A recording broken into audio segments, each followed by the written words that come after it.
사람에게 어떤 일을 시키려고 할 때 이 사람이 능력이 있는 사람인지 능력 없는 사람인지, 정말 이 사람이 그 일을 할 수 있을까 없을까에 대해서 우리는 굉장히 어렵습니다. 어렵기 때문에 테스트를 하게 된다는 것입니다. 그러므로 이 테스트라는 것은 고통스러운 것이지만 그것을 통해서 자신을 드러낼 수 있기 때문에 꼭 필요한 것입니다.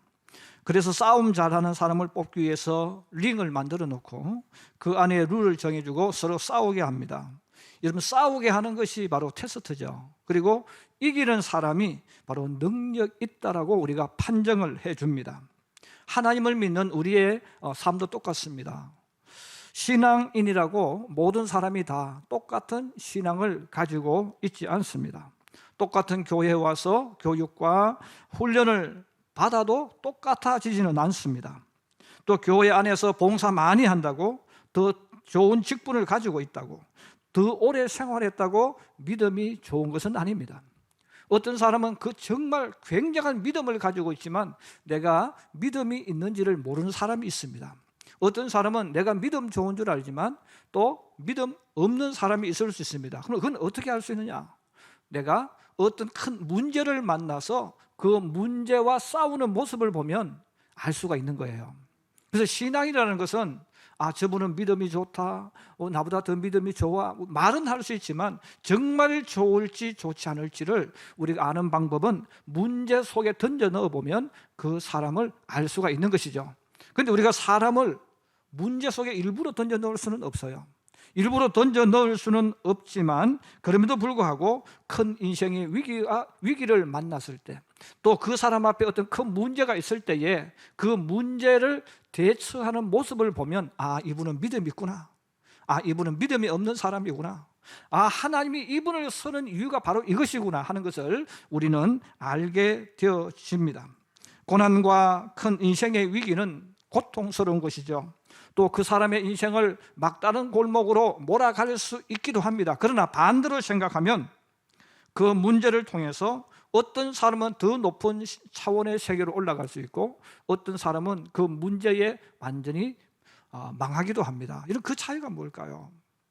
이것은 문제를 해결할 수 있는 능력이 있는 사람과 문제를 해결할 수 있는 능력이 없는 사람의 차이입니다. 우리 신앙인도 똑같습니다. 어떤 인생의 위기가 왔을 때 신앙이 있는 사람은 그것을 이겨나간다는 것이고, 신앙이 없는 사람은 그 문제 때문에 무너져 버리는 거예요. 똑같은 광야길을 걸어가고 있는 이스라엘 백성들과 오늘 모세의 모습이 성경에 나와 있습니다. 그러면 오늘 우리가 이 말씀을 통해서 모세와 이스라엘 백성들이 그 문제를 만났을 때 대처하는 방법을 우리가 기억을 해야 됩니다. 그리고 여러분, 우리가 주님 앞에 주님 저를 써주세요 해서 주님이 쓰시는 게 아니에요. 반대로 주님 저 못하겠어요 한다고 해서 주님이 일을 안 맡기는 게 아닙니다. 왜냐하면 우리는 우리의 능력을 모르지만 주님은 정확하게 우리의 믿음과 능력을 아시는 거예요. 그 주님께서 아시기 때문에 그래, 너는 내가 쓸 거야.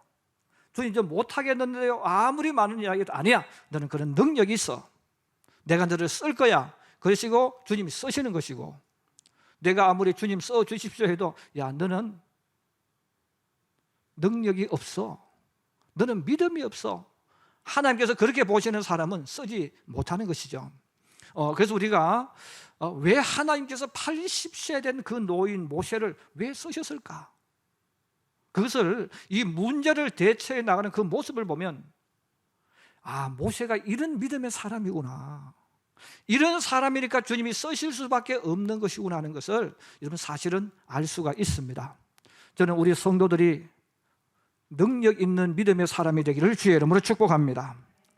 오늘 그러면 우리 성경을 통해서 이스라엘 백성들의 이 모습을 보면, 이스라엘 백성들이 지난주에 제가 설교를 했어요. 어떤 문제가 일어날 때마다 원망을 했죠. 불평을 했어요. 혼자만 불평하고 원망하는 것이 아닙니다. 이제는 자신들도 모르게 원망하고 불평하는 것이 입에 달려 있는 거죠. 그리고 자신들도 모르게 원망하는 사람, 불평하는 사람이 되었습니다. 어떤 일이 터질 때마다 불평하는 거예요. 어떤 일이 생길 때마다 원망하는 거예요. 왜? 이미 그게 몸에 습관이 되었기 때문에. 거기만 그것으로 끝나는 것이 아니죠. 책임 전가까지 하는 사람이 되었어요. 이것은 내 능력에 밖에 이르니까 나 못해. 죽이든지 살이든지 마음대로 해. 나 못하겠어. 이게 다 당신 탓이야. 이건 다 모세 탓이야. 이렇게 말하면서 책임을 전가시켜버리고 도피해버리는 이 모습, 바로 이스라엘 백성들의 모습입니다. 이런 사람들은 어떤 사람이 자기를 도와주었을 때, 도움받을 때는 웃으면서 고맙다고 말하지만 자신의 마음에 들지 않거나 원하는 것을 채워주지 않을 때는 욕하면서 매정하게 뒤돌아가 버리는 사람입니다. 그래서 배은망덕하다는 단어를 쓰지 않습니까?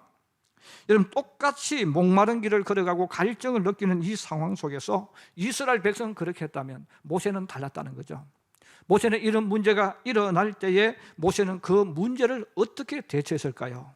오늘 성경이 우리에게 답을 주고 있습니다. 우리 4절 한번 같이 보실까요? 4절입니다. 시작. 모세가 여호와께 부르짖어 이르되 내가 이 백성에게 어떻게 하리이까?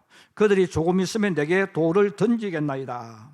자, 여기 보면 이런 모세가 위기를 만났을 때, 어떤 큰 인생의 문제를 만났을 때 모세에게 나타나는 방법이 있습니다. 바로 여호와께 부르짖어라는 단어예요. 그래서 모세는 어떤 일이 있을 때마다 여호와께 부르짖어라는 이 단어를 우리에게 알려주고 있습니다.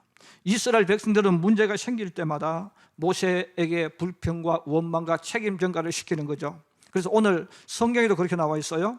끝에 4절 끝에 보시면 그들이 조금 있으면 내게 돌을 던지겠나이다. 이스라엘 백성들이 목마름을 만나고 갈증을 만나고 인생의 위기를 만나면 모세에게 돌을 던진다는 거죠. 다시 말해서 희생양을 찾아서 그곳으로 던져버린다는 거예요. 지금도 그들이 모세를 아주 험악하게 분위기를 몰아가면서 모세를 책임 씌워서 죽이려고 하는 그런 행동을 하고 있습니다. 자, 이런 일들 속에서 모세가 하나님 앞에 기도하는데 오늘 성경은 절박한 마음으로, 해줘도 좋고 안 해도 좋고 그런 기도가 아니라는 거예요. 절박한 마음으로 주님 앞에 기도하는데, 그래서 하나님, 지금 저들이 내게 지금 돌을 던지겠습니다. 지금 던지려고 준비하고 있습니다. 큰일 났습니다. 이런 뜻이잖아요. 그래서 이런 절박함 속에 사는 기도이기 때문에 부르짖으라는 단어가 나오는 거예요. 하나님께 들어주시면 좋고 뭐 안 들어주셔도 좋다, 여러분, 그런 사람이 부르짖을 수 있겠습니까? 부르짖는 것은 그런 절박한 상황 속에 들어갈 때만이 나도 모르게 내 속에서 나오는 소리가 부르짖는 것이죠. 이스라엘 백성이 광야길로 들어오게 된 것은 모세의 잘못이 아닙니다.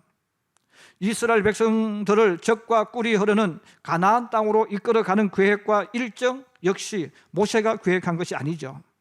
모세는 하나님의 말씀을 듣고 그 말씀 따라 앞에서 이끌어갈 뿐입니다. 또 모세 스스로가 이런 문제를 해결할 능력도 방법도 없는 사람이죠. 그럼에도 불구하고 모세는 은혜를 원수로 갚는 이스라엘 백성들을 원망하지 않았습니다. 또 이런 길로 인도하시는 하나님께 불평하거나 원망하지 않았습니다. 백성들의 공격과 알 수 없는 하나님의 인도와 계획 속에 지금 돌에 맞아 죽을 수 있는 상황이 되어졌지만 그럼에도 불구하고 성경은 말합니다. 하나님 앞에 무릎 꿇고 부르짖었다는 거예요. 여러분, 이러한 행동이 모세를 모세되게 만들었습니다. 모세가 지금까지 주님의 일을 하면서 여러분 걸어왔던 상황을 한번 보십시다. 파라오 앞에 섰을 때 모세는 파라오가 어떤 존재인가를 알거든요. 왜? 내가 왕궁에 자랐기 때문에. 그 왕궁에서 하나님 보내셔서 와가지고 하나님 말씀을 전해주는데, 그러면 이스라엘 백성이 점점 상황이 좋아져야 되는데 점점 상황이 더 어렵게 만들어졌잖아요.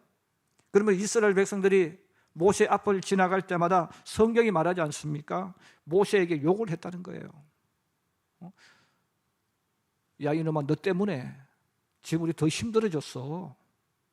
너 때문에 지금 우리가 재료까지 구해와서 일을 하게 되어졌어. 너 때문에 우리가 지금 쉴 수 없어. 야, 우리를 구원해 준다고 하더니 점점 우리를 더 코너로 몰고 해서 이 나쁜 놈, 너 진짜 하나님 보낸 사람 맞아? 하고 계속해서 모세에게 욕을 하고 모세 앞을 지나갈 때마다 정오와 원망의 눈빛, 불신의 눈빛을 하면서 지나가는 거죠. 그 모세가 그런 것을 볼 때마다 너무 힘들잖아요. 그때의 모세가 어떻게 합니까? 여호와께 부르짖었다는 거예요. 이스라엘 백성을 이끌고 애굽을 벗어났는데 홍해가 나타났습니다. 홍해 앞에 도착했는데 건너갈 배도 없고 길도 없고 아무것도 없습니다. 모세의 마음이 얼마나 답답하겠어요. 또 뒤에서 뿌연 먼지를 일으키면서 애굽의 군대가 추격하고 있습니다. 그런데 이런 상황이 올 때마다 성경이 알려줍니다. 모세는 이런 문제가 있을 때마다 어떻게 했을까? 여호와께 부르짖었다는 거예요.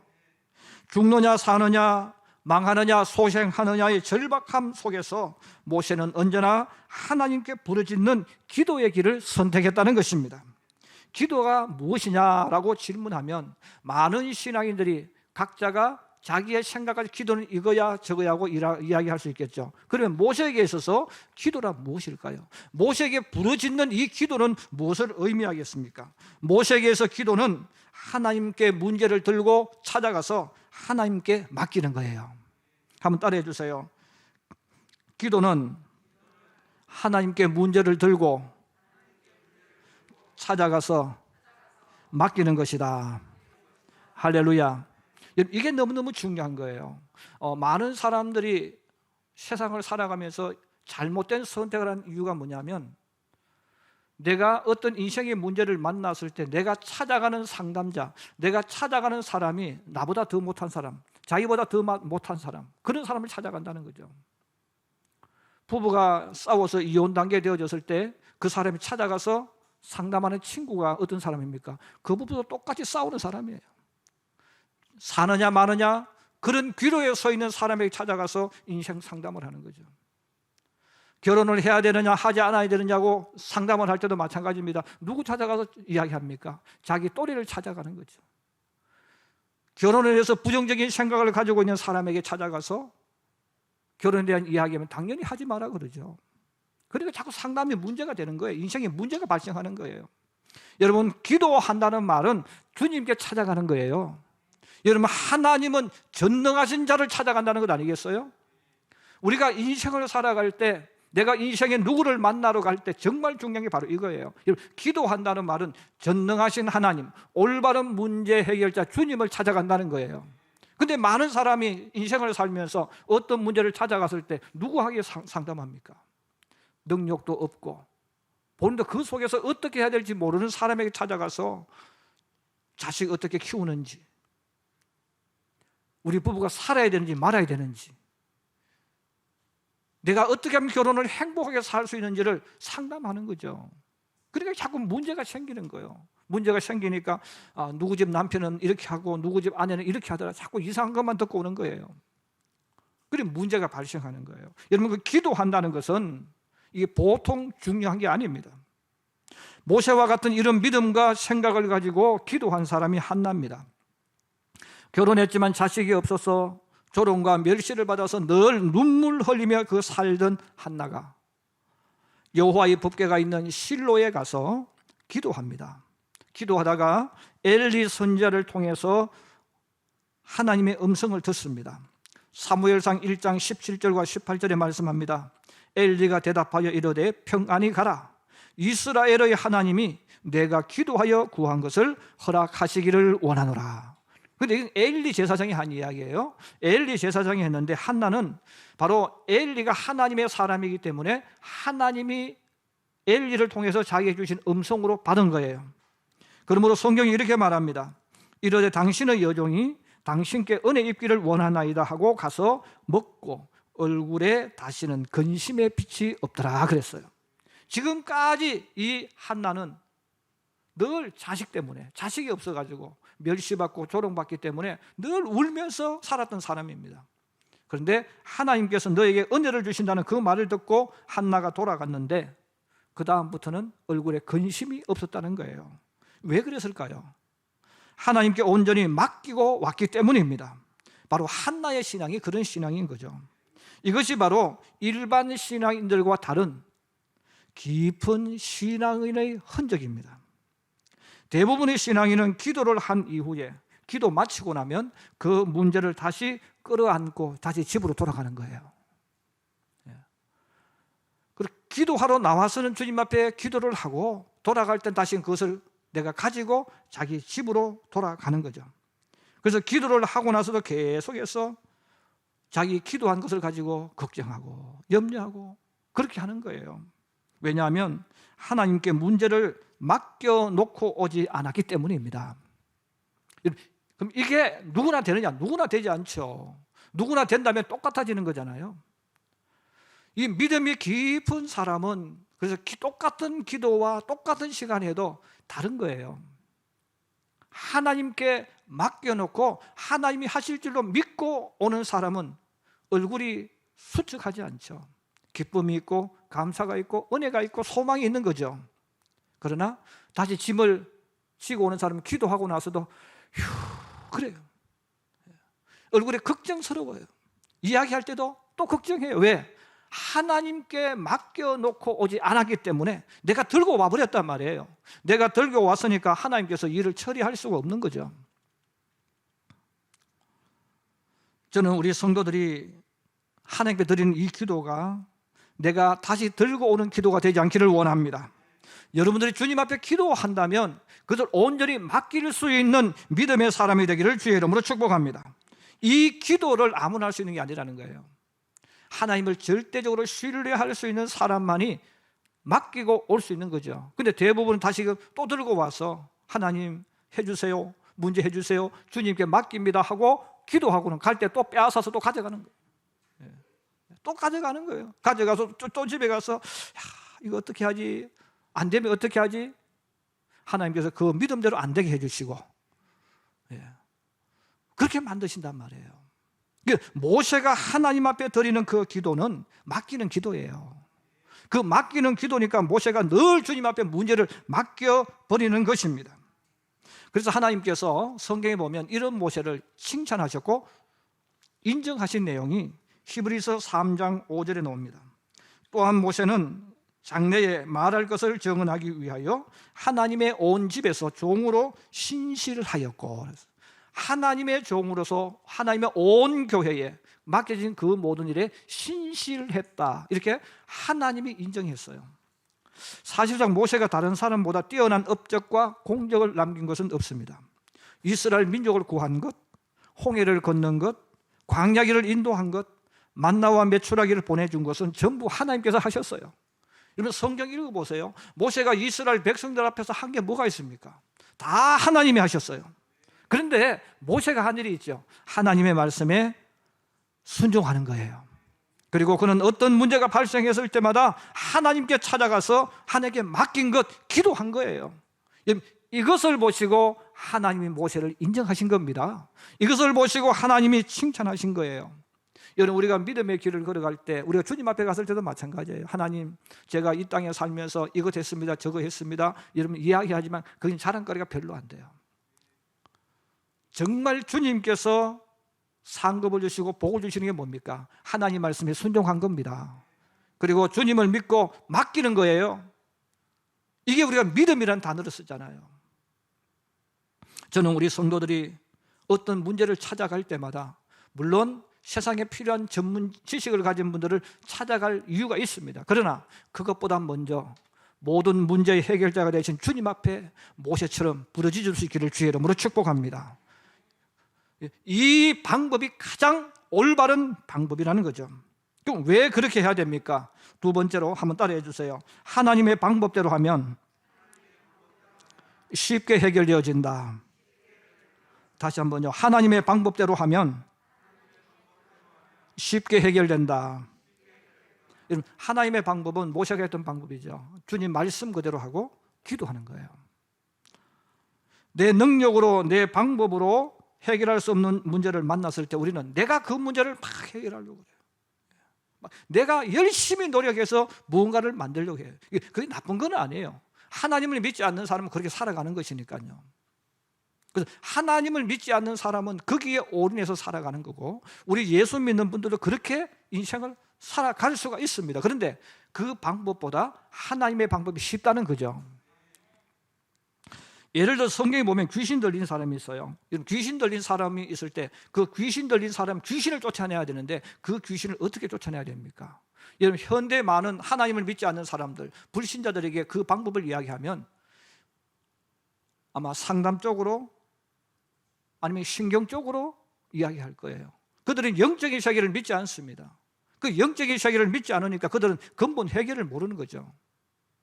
그래서 상담하면 인간적인 방법을 가지고 와서 그거는 뭐 정신적으로 막 이렇게 막 답을 해주면서 약을 주고 이렇게 오랜 시간 걸려서 일을 할 수 있겠죠. 아니면 하나님 믿지 않는 사람들도 무당을 불러가지고 또 귀신을 또 쫓아내겠죠. 그렇게 하면서 돈도 들어가고 시간도 들어가고 많은 것을 해도 온전한 방법은 아니라는 거예요.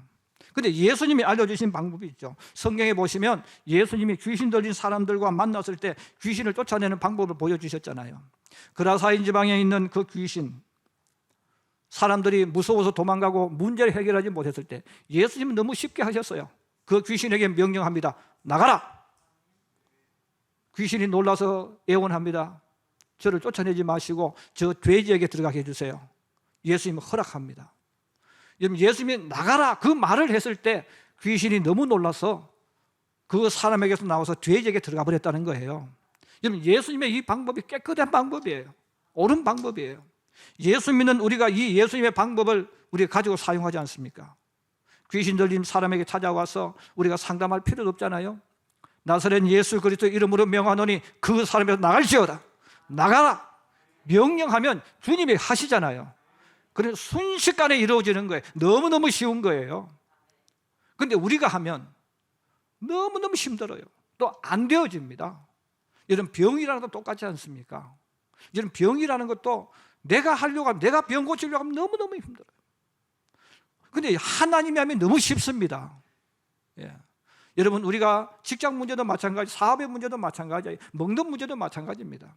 이스라엘 백성이 먹는 문제 해결하려고 하면 사업을 해야 되고 장사를 해야 되고 뭐 많은 절차를 거치잖아요. 그런데 하나님이 하시니까 하늘에서 만나와 메추라기가 내려와 버린 거예요. 예. 자녀 문제도 마찬가지입니다. 우리가 내 자녀 세상 살면서 멋지게 살도록 하기 위해서 우리 부모들이 있는 돈 없는 돈 다 갖다 주고 밥을 해서 주고 다 도와줘요. 근데 자식이 제대로 됩니까? 안 된다고요. 뭐 어느 집 부모는 이렇게 했다 저렇게 했다 말하지만 한번 해보세요. 되는가? 안 되잖아요.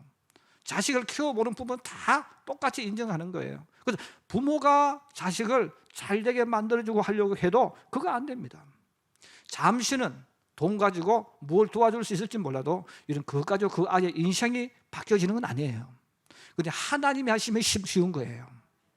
하나님이 하시면 너무나 쉽게 만들어가는 거죠. 그럼 우리가 하나님의 방법대로 해야 되는 거예요. 그 신명기서에 계속해서 알려주는 게 뭡니까? 하나님 말씀 가지고 하나님의 방법대로 하라 이거예요. 내가 끌려가면 안 되잖아요. 하나님을 믿는 사람이 왜 끌려갑니까? 끌려가니까 자꾸 그걸 이용하는 거죠. 그래서 우리 예수 믿는 사람은 하나님이 하실 줄로 믿고 고생의 길로 가면 놔둬야 돼. 예. 그렇다고 여러분 죽으라고 집어넣을 수는 없지만, 그렇잖아요. 집어넣을 수는 없지만 자기가 가는 걸 어떻게 합니까? 부모가 도와주는 것도 한계가 있죠. 도와줄 수가 없어요. 그냥 팽개쳐버리는 거예요. 그 대신 주님께 맡기는 거죠. 하나님, 내 자녀를 주께 맡깁니다. 주님이 책임져 주실 줄로 믿습니다. 우리 계속 기도하는 거예요. 하나님께 맡기면 하나님이 알아서 하시는 거예요. 하시면 그냥 우리는 주님이 하셨으니까 할렐루야 찬송밖에 할 수 없는 거 아니겠습니까? 그래서 하나님이 하시는 이 방법이 옳다는 거예요. 여러분, 마실 물이 없습니다. 그 지역에 물이 없습니다. 그럼 물을 어떻게 만들어야 됩니까? 여러분, 과학이 발달한 지금도 그 지하수 개발한다 할지라도 얼마나 많은 돈이 들어가겠어요? 수십만 명, 수백만 명 사람들에게 먹일 물을 지하수를 판다면 그 힘이 얼마나 많이 들겠으며 공사가 얼마나 크겠어요? 아니면 저 먼 곳에서부터 물을 또 송수로로 가져오려면 거기에 대한 비용, 시간, 노력 얼마나 많이 들어가겠습니까? 할 수가 없는 거죠. 그런데 모세는 하나님이 알려주신 방법대로 하는 거예요. 그럼 하나님이 알려주신 방법이 무엇입니까? 백성들 앞을 지나 장로들을 데리고 나일강을 치던 지팡이를 손에 잡고 가서 그 반석 앞에 서서 그 반석을 치라. 그곳에서 물이 나오리라 그랬어요. 그래서 하나님이 모세에게 알려주신 방법은 지하수를 개발하고 송수로 관을 만들고 하는 그 방법이 아니죠. 하나님이 알려준 그 방법은 내가 너한테 시키는 대로 하라는 거예요. 근데 성경은 이 하나님의 놀라운 행동을 우리에게 알려주시는 것이 있습니다. 여러분, 이 말씀은 꼭 줄을 좀 꺼놓으시기 바랍니다.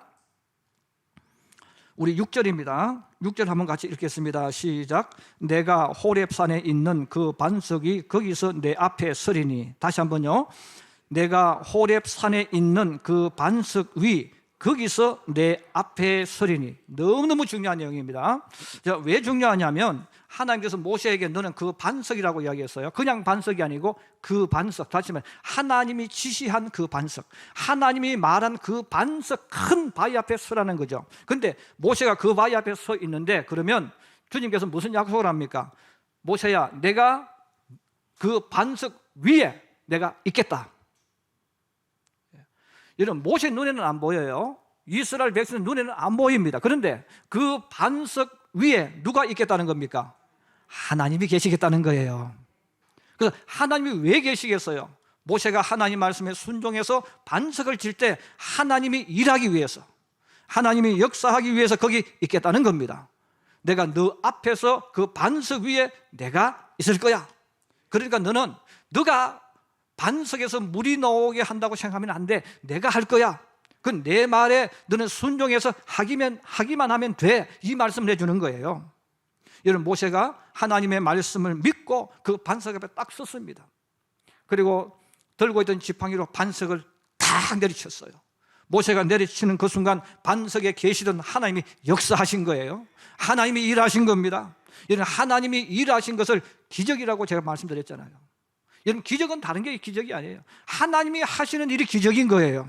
그 반석이 갈라지면서 그 속에서 엄청난 생명의 물이 흘러 넘치는 겁니다. 그리고 이스라엘 백성들은 그 물을 받아서 목을 축이고 가축을 먹였다는 거죠. 순식간에 이루어져 버렸어요. 어떻게 반석에서 어떻게 생수가 나왔는지 그건 우리가 알 필요 없잖아요.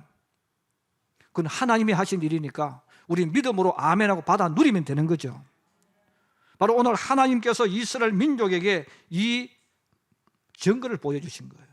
그래서 예수를 믿으면서 왜 예수 믿으면 행복하고 왜 예수 믿으면 재밌고 왜 예수 믿으면 즐거우냐?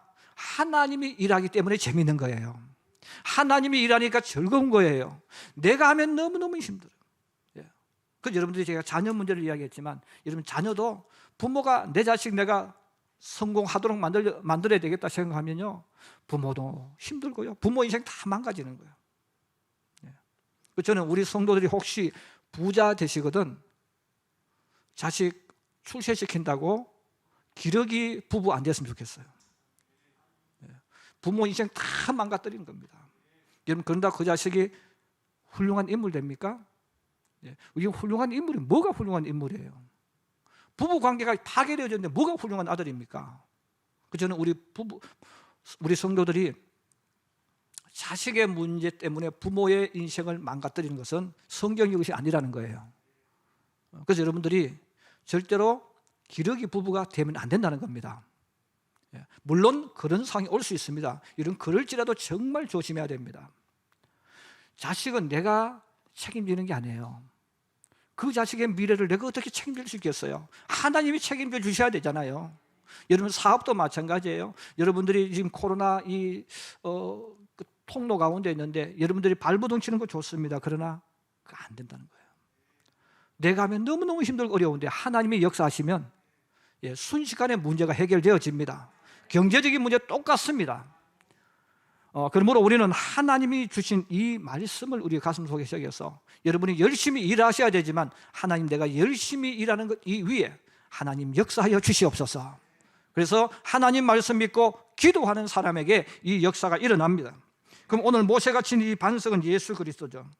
바로 반석이 지팡이에 맞음으로 찢어졌고 그 속에서 생수가 흘러나왔습니다. 세상에 오실 메시아는 사람들의 채찍에 맞음으로 죽으셨고 죽으시면서 흘리시는 그 보혈이 죄로 죽어가던 영혼을 살아나게 만드는 것입니다. 우리는 예수님이 채찍에 맞으심으로 우리 죄를 속량해 주셨고 흘려주신 그 보배로운 피를 마심으로 우리가 새로운 존재가 되었습니다. 많은 사람이 미래에 대한 문제, 내세에 대한 문제, 천국 가는 문제 때문에 고민을 많이 해요. 우리 예수 믿는 분들도 천국에 대한 두려움이 많아요. 갈 건지 못 갈 건지. 목사님, 저 이렇게 살아서 천국 갈 수 있겠습니까? 걱정 많이 해요. 여러분, 내가 하려면 너무너무 어렵습니다. 그러나 하나님이 하시면 쉽습니다. 그 천국은 내가 노력해서 가는 것이 아니에요. 하나님이 하기 때문에 우리는 쉽게 되는 거죠. 말씀의 결론을 내립니다. 사람은 진짜 모습은 아무도 알지 못합니다. 저 사람이 능력이 있는지 없는지.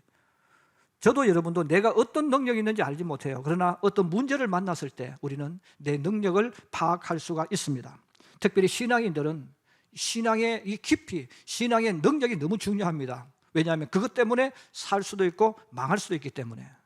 저는 여러분들이 모세와 같은 이런 믿음의 소유자가 되기를 주의 이름으로 축복합니다.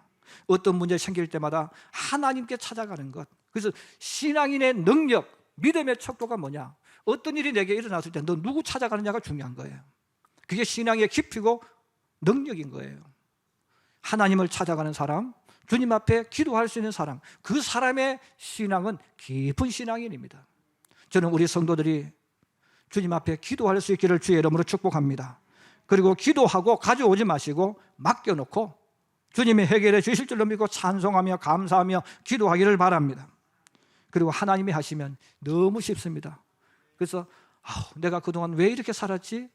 진작 맡길 걸. 하나님이 하시니까 이렇게 쉬운데 내가 이거 붙잡고 내가 바둥쳤구나 느낄 수 있어요.